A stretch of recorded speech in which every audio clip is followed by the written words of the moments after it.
morningnews.india.com पर आपका स्वागत है।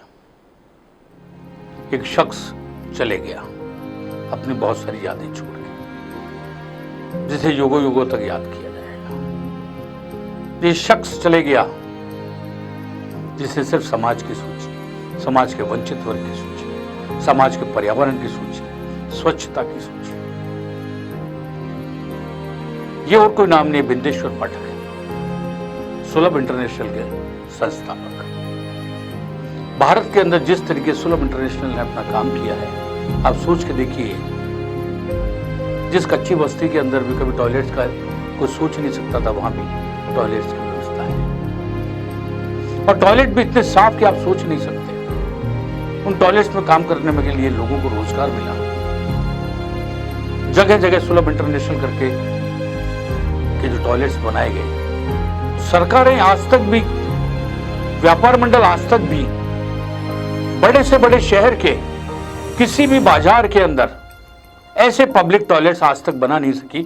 महिलाएं यदि शहर के किसी बाजार में चले जाए तो उनके लिए सबसे बड़ी समस्या होती है टॉयलेट्स। बिंदेश्वर पाठक बहुत अच्छे घर से, ब्राह्मण परिवार से बिलोंग करते थे और बिहार के वैशाली में उनका जन्म हुआ था। कार्डियक अरेस्ट से उनकी एम्स के अंदर मृत्यु हुई। 9 कमरों का उनका घर था, लेकिन घर के अंदर एक भी टॉयलेट नहीं था। उनके घर की महिलाएं, उनकी बच्ची, उनकी पत्नी, उनकी बहन, उनकी मां सब खुले में शौच जाया करती थी। और सबसे बड़ी दिक्कत तो दिन के अंदर शौच जाने की हो जाती थी। बिंदेश्वर से रहा नहीं गया, देखा नहीं गया जिस तरीके की चीजें हो रही है।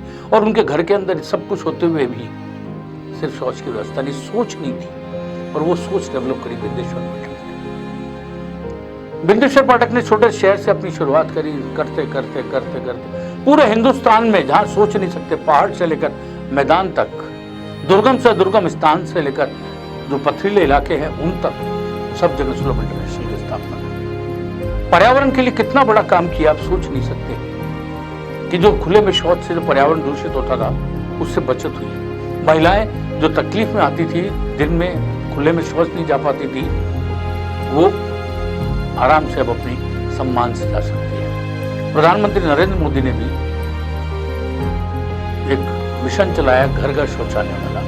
और जिन घरों में शौचालय नहीं थे उनको शौचालय बनाने का काम दिया, जिन्हें इज्जत घर नाम दिया। इज्जत घर बने, महिलाओं के लिए संकट खत्म हुआ। और कई बार शौच में जाते समय महिलाओं के साथ अप्रिय वारदात कई बार हुई है, उससे भी बचाव। बिंदेश्वर पाठक यूं ही नहीं गए, समाज के लिए इतना कुछ करके गए। देश के प्रति उनके मन में मान सम्मान, प्रतिष्ठा जो थी, देश के लिए गौरव समझते थे।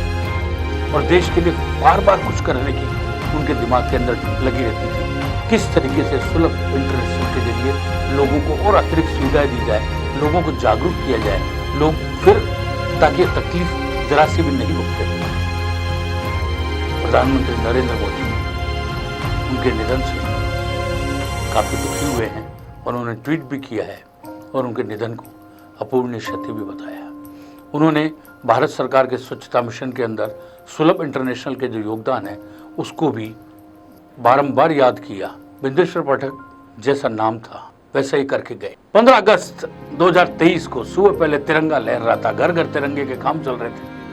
चारों ओर तिरंगे आकाश में, नीले आसमान में बिल्कुल लहराए हुए थे। बिंदेश्वर पाठक ने भी समय होने के साथ ही सुबह पहले तिरंगे को फहराया, भारत माता को सम्मान किया, तिरंगे को सलाम किया और बस विदा हो गए। दोपहर करीब 1:30 बजे के आसपास 15 अगस्त 2023 को दिल्ली के एम्स में उन्हें उनके निधन को डिक्लेयर कर दिया। भारत के लिए बिंदेश्वर पाठक का जाना बहुत अपूर्णीय क्षति है। बिंदेश्वर पाठक बनना तो सब चाहते हैं, लेकिन बन एक आध दो ही पाते हैं। और जिस तरीके से उन्होंने स्वच्छता के लिए, पर्यावरण के लिए, वंचितों के लिए जो काम किया, वो युगों तक याद रखा जाएगा। बिंदेश्वर पाठक गए जरूर हैं, लेकिन बिंदेश्वर पाठक का नाम सदा अमर रहेगा।